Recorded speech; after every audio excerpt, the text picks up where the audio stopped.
नमस्कार।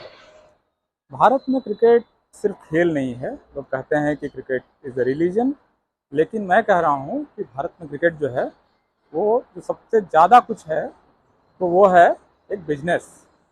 बहुत बड़ा बिजनेस है। पिछले साल करीब 14,000 करोड़ रुपए का बिजनेस क्रिकेट के जरिए हुआ है।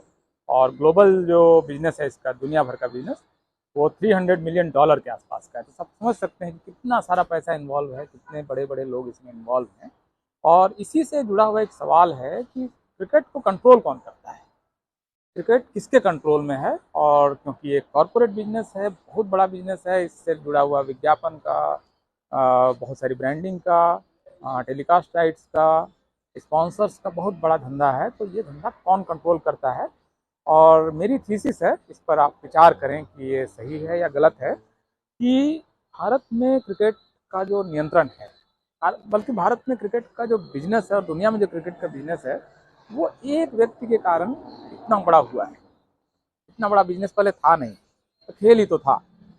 लेकिन एक आदमी फिर इस खेल में आता है और वो पूरे खेल की तासीर बदल देता है, पूरे खेल का मतलब नज़ारा बदल देता है, पूरी तासीर बदल देता है। और वो उस आदमी का नाम है ललित मोदी। ललित मोदी भारत के सबसे बड़े उद्योगपति परिवारों में से एक के सदस्य हैं। जो आप जानते हैं, मोदी नगर से लेकर मोदी ग्राम और तमाम मोदी के बड़े बिजनेस, गुजरमल मोदी जो भारत के सबसे बड़े सेठों में से थे, बिरला, डालमिया, सिंघानिया वगैरह के बराबर के, और कई मामलों में उनसे बड़े भी। बहुत सारा बड़ा बिजनेस है, आप जानते हैं, मोदी टायर से लेकर मोदी रेवलॉन और बहुत कुछ है। मोदी का जो एम्पायर है वो बहुत बड़ा है। उसी परिवार का एक युवा ललित मोदी, वो अमेरिका आता है और अमेरिका में और फिर यूरोप में वो देखता है कि जो यहाँ का खेल है, बास्केटबॉल है, फुटबॉल है, उसमें कितना सारा पैसा है, कितना बिजनेस है। और वो सोचता है कि भारत में क्या हो सकता है, तो भारत में क्या पॉपुलर है। उसको समझ में आता है कि जो खेल भारत में सबसे पॉपुलर है वो खेल है क्रिकेट। उसमें बहुत सारा मौका है, बहुत सारा पैसा इसमें हो सकता है। तो उस आदमी में, जैसे कि वो एक फिल्म है ना शाहरुख खान की, समझ और डेयरिंग, ये दोनों उस आदमी में है। वो भारत आता है और सोचता है कि हम भारत में क्रिकेट को बदल देंगे, पूरी तरह से इसको बदल देंगे, और उसमें ढेर सारा मतलब लोग इन्वॉल्व होंगे, करोड़ और वो रुपये का एक बिजनेस होगा। वो क्रिकेट में घुसने की कोशिश करता है। लेकिन क्रिकेट में पुराना गैंग एक पहले से मौजूद है, जो कि नए आदमी को टॉलरेट नहीं करना चाहता है। लेकिन वो भी जिद्दी आदमी है ललित मोदी। वो पहले हिमाचल प्रदेश क्रिकेट एसोसिएशन में घुसने की कोशिश करता है, वहाँ बात बनती नहीं। फिर उसकी जान पहचान जो है, क्योंकि वो राजस्थान से मोदी परिवार है, तो वसुंधरा राजे जो उसमें वहाँ की मुख्यमंत्री थी, उसके जरिए वो राजस्थान क्रिकेट एसोसिएशन में घुसता है और फिर वो बीसीसीआई में भी उसकी एंट्री होती है। और बीसीसीआई में तेजी से उसका कद बड़ा होने लगता है, ललित मोदी का बहुत तेजी से वो आदमी चढ़ने लगता है, क्योंकि उसको मालूम है कि क्रिकेट का खेल कैसे होना है।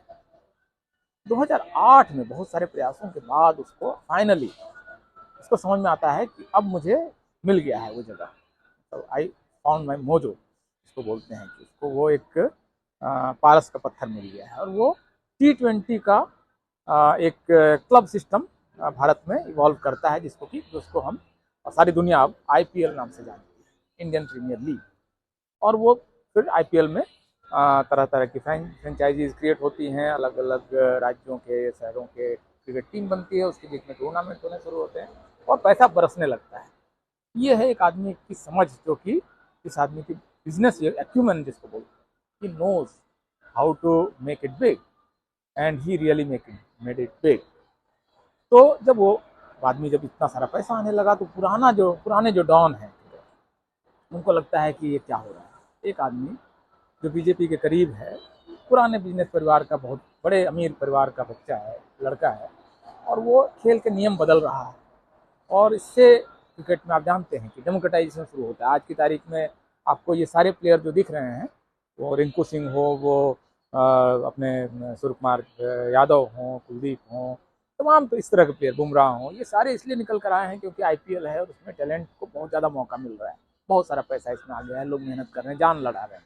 और इतनी सारी टीमें हैं तो बहुत सारी प्रतियोगिताएं शुरू हो गई हैं, मतलब कंपटीशन शुरू हो गया है, टैलेंट पूल बड़ा हो गया। कितने सारे टैलेंट पूल से लोग आ रहे हैं। पहले भारत का क्रिकेट आप जानते हैं, राजा महाराजाओं के हाथ में था, नवाबों के हाथ में था, वही खेलते थे, उसके बाहर किसी को इजाज़त भी नहीं थी।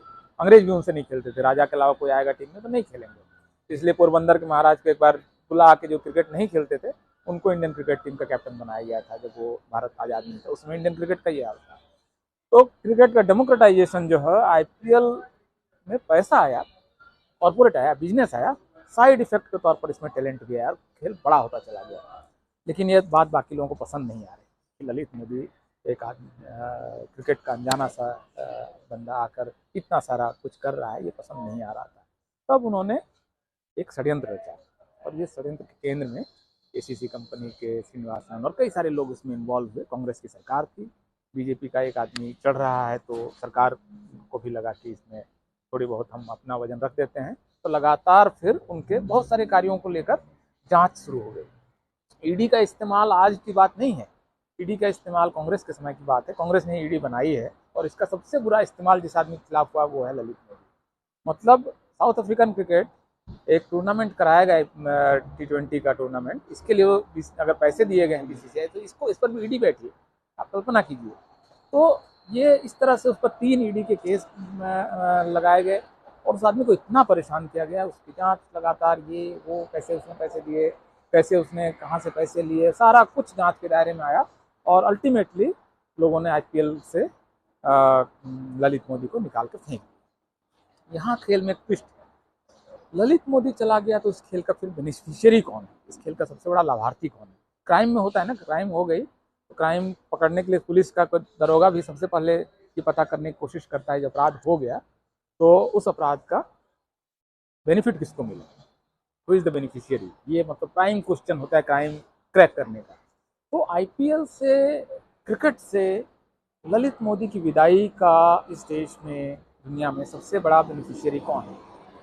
मेरी थीसिस है, इस खेल का सबसे बड़ा बेनिफिशियरी मुकेश अंबानी और रिलायंस है। क्रिकेट में इतना सारा पैसा, इतना क्लाउड, इतना दम, इतने बड़े बड़े उद्योगपति, इतने बड़े बड़े क्रिकेट फिल्म स्टार्स और सारे लोगों का इसमें, चूँकि बहुत तरह के इंटरेस्ट्स हैं, इन सब के बीच में क्रिकेट कौन कंट्रोल करेगा? वो आदमी बहुत कुछ इस दुनिया में कंट्रोल, इस देश में कंट्रोल करेगा।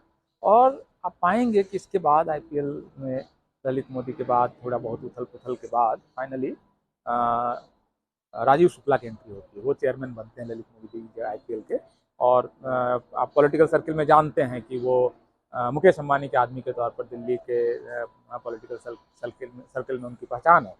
और एक तरह से कांग्रेस के समय में एक बीजेपी के आदमी को हटाकर एक तरह का तख्ता पलट होता है, और जो क्रिकेट है इसका कंट्रोल कांग्रेस के नेताओं के हाथ में।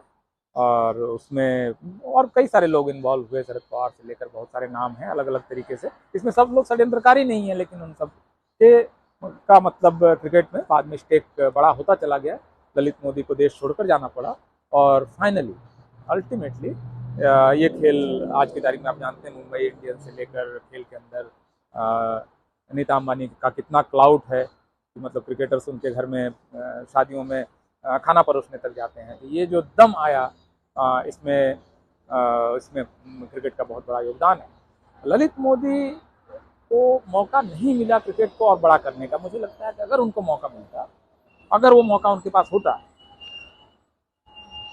तो शायद ललित मोदी इस खेल को और बड़ा कर सकते थे। भारत में एक खेल एडमिनिस्ट्रेटर जिसमें डेयरिंग भी और समझदारी भी हो, इसका सबसे बड़ा नमूना जो है वो ललित मोदी है। ललित मोदी को आज भी अगर मौका मिले तो हो सकता है कि भारत में फुटबॉल को बड़ा कर सकते हैं। जब बड़ा हो जाता है तो फिर खिलाड़ी आने लगते हैं। भारत में टैलेंट की कमी तो है नहीं, मतलब हर जिले में एक मतलब ढंग की फुटबॉल टीम बन सकती है। ललित मोदी में ये दम है, ललित मोदी में ये समझ है कि वो इस खेल को बहुत बड़ा बना सकते हैं। उनको एक मौका और मिलना चाहिए, मेरा मानना है।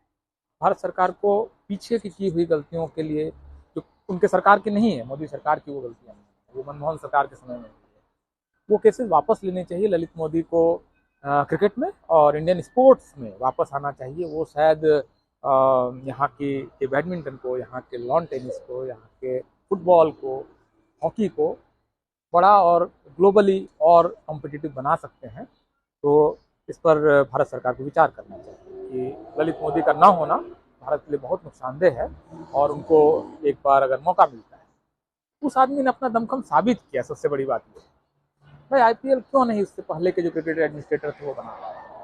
खेल तो वही था, छोटा फॉर्मेट का भी खेल हो ही सकता था किसी समय, वो काम ललित मोदी ने क्यों किया? ललित मोदी ने इसलिए क्यों किया कि ललित मोदी को खेल को समझ, ये खेल समझते हैं, खेल का पैसा समझते हैं, खेल का बिजनेस समझते हैं और खेल का मिजाज समझते हैं। वो आदमी दुनिया का सबसे बड़ा खेल एडमिनिस्ट्रेटर हो सकता है, लेकिन उसको मौका मिलना चाहिए। वो भागा भागा फिर रहा है इस देश से, ये देश के लिए अच्छा नहीं है। क्योंकि क्रिकेट में की जगह और भी अगर इस तरह से 4-5 खेल डेवलप होते हैं तो इसमें लाखों लोगों को काम मिलेगा। इसको उस तरह से भी सोचा जाना चाहिए कि भारत अगर फुटबॉल का एक जो सेंटर है लैटिन अमेरिका, एक दूसरा सेंटर यूरोप है, अगर तीसरे सेंटर के तौर पर इंडिया और एशिया को डेवलप कर पाते हैं ललित मोदी, तो ये एक मतलब ढंग का काम, कायदे का काम होगा। और सरकार को इस पर विचार करना चाहिए कि ललित मोदी को ससम्मान पीछे की हुई गलतियों के लिए उनसे माफ़ी मांगते हुए, क्योंकि वो आदमी जरूरी नहीं कि बुला लेंगे तो आ ही जाएगा, उसको पूरे सम्मान के साथ, पूरी इज्जत के साथ भारत लाना चाहिए। क्रिकेट एडमिनिस्ट्रेशन में और खेल के एडमिनिस्ट्रेशन में उस आदमी को और मौका मिलना चाहिए। वो शायद उसके पास कुछ और आइडियाज़ हो, कुछ और यूनिक आइडियाज़ हो, कुछ और इवॉल्व करके वो चीज़ों को निकाल सकता है। उसको आदमी को मौका मिलना चाहिए। उस आदमी को मौका न देना भारत के युवाओं का नुकसान है, मेरा यही कहना है। तो आप लोग भी इस पर विचार कीजिए। और अगर आपको लगता है कि ललित मोदी को भारतीय क्रिकेट में और स्पोर्ट्स सिनेरियो में फिर से आना चाहिए, तो आप लोग इस वीडियो को चाहें तो शेयर करें, सरकार तक पहुंचाने की कोशिश करें। सरकारी प्रधानमंत्री को टैग करके उनको बता सकते हैं कि आप ये चाहते हैं, तो कृपया आप इस पर विचार करें। और अगर आपको उचित लगे, पूरी थीसिस पर विचार कीजिए। थीसिस क्या है? क्रिकेट में बहुत सारा पैसा है, एक युवा आकर क्रिकेट में बहुत सारे पैसे को ढेर सारा पैसा बनाने का एक खेल इवॉल्व करता है आईपीएल के जरिए। उस आदमी का खेल बन ही रहा था तब तक उसके विरोधियों ने षड्यंत्र करके सरकार के साथ मिलकर ईडी से लेकर सीबीआई की जांच बैठाकर उस आदमी को खेल से बाहर कर दिया, देश से बाहर कर दिया। और उसके बाद उस पर कंट्रोल कर लिया एक कॉरपोरेट ने जिसका नाम रिलायंस है। इससे भारत का जो और इस व्यक्ति की प्रतिभा है और टैलेंट है, उसको हमको देखने का मौका ही नहीं मिल पाया। वो हमको समझ में ही नहीं आया कि ये खेल और बड़ा हो सकता है, और बड़ा हो सकता है, और इसमें ढंग की चीज़ें हो सकती हैं। तो चूंकि ये हमको देखने का मौका ही नहीं मिला, तो अब मौका मिलना चाहिए। भारत सरकार एक मौका दे ललित मोदी को, करके दिखाओ, नज़र रखे। सुरक्षा एजेंसियाँ, जांच एजेंसियाँ, तमाम इनकम टैक्स, ईडी जांच नज़र रखे उस पर। और क्या घोटाला किया उस पर कोई अभी तक कोई सजा भी नहीं सुनाई गई है। उस पर ढंग से उस चीज़ों को मेरे ख्याल से किया जाना चाहिए। तो आप लोग इस पर विचार करें। और मैं चाहता हूं कि ललित मोदी एक बार फिर से भारत आए। शुक्रिया, धन्यवाद।